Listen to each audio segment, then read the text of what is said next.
Pandemi COVID-19 yang berlangsung secara berkepanjangan memunculkan tekanan pada ekonomi dan tidak diprediksi sebelumnya oleh sejumlah pihak. Oleh karena itu, Indonesia perlu mengambil langkah strategis untuk mengantisipasi tantangan yang sudah ada dan berpotensi muncul ke permukaan. Adapun langkah strategis yang dapat diambil adalah melalui perumusan ulang transformasi ekonomi yang membutuhkan waktu dan momentum dalam pelaksanaannya. Menurut Kemenko Perekonomian, situasi pandemi COVID-19 yang sedang terjadi merupakan momentum yang tepat bagi semua pihak untuk merumuskan dan mengonsolidasikan agenda kebijakan transformasi ekonomi nasional yang relevan dengan perkembangan saat ini maupun ke depannya. Berangkat dari hal tersebut, Indonesia Economic Outlook 2022 hadir mengangkat tema Seizing the Opportunity Transforming Indonesia's Economy Amid the Crisis. Upaya pemerintah Indonesia dalam menerapkan program pemulihan ekonomi nasional untuk mempercepat penanganan krisis ekonomi akibat pandemi COVID-19 membutuhkan biaya yang tidak sedikit. Tercatat hingga akhir tahun 2020, pemerintah menggelontorkan anggaran sebesar 695,2 triliun rupiah untuk membiayai program PEN. Sebagai tindakan antisipasi, pemerintah terpaksa melonggarkan defisit dari yang semula sebesar 3% sesuai Undang-Undang Nomor 17 Tahun 2003 tentang keuangan negara menjadi 6,37% terhadap PDB. Konsistensi dalam komitmen pengendalian defisit menjadi penting untuk tetap menjaga kepercayaan pasar terhadap kemampuan pemerintah dalam mengelola anggarannya.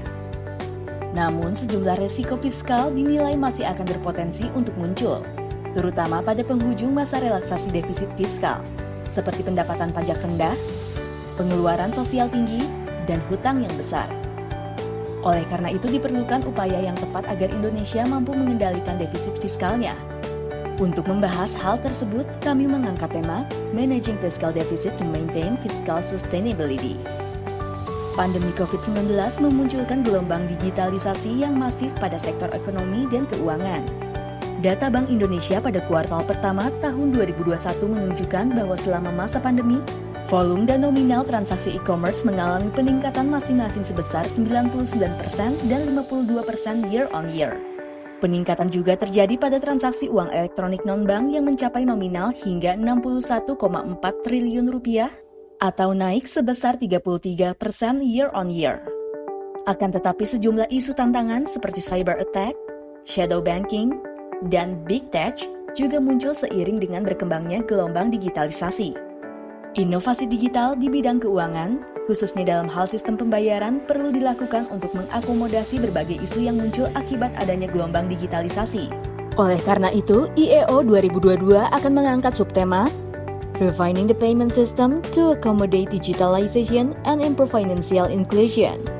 Munculnya tekanan akibat pandemi COVID-19 menjadikan investasi sebagai pemegang peranan kunci dalam upaya pemulihan ekonomi nasional. Namun, kualitas investasi di Indonesia masih rendah karena belum sepenuhnya berorientasi pada ekspor, khususnya investasi dari penanaman modal asing. Dari sisi iklim berusaha, dalam kurun 3 tahun terakhir, peringkat kemudahan berusaha atau Ease of Doing Business Indonesia tertahan pada peringkat 73 dari 190 negara di dunia.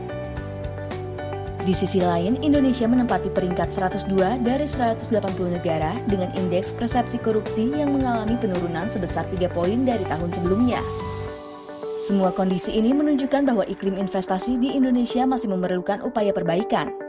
Lantas, untuk membahas strategi yang tepat untuk meningkatkan iklim investasi Indonesia dalam rangka mempercepat kinerja perekonomian nasional, IEO 2022 mengangkat subtema Enhancing the Investment Climate to Boost Economic Performance.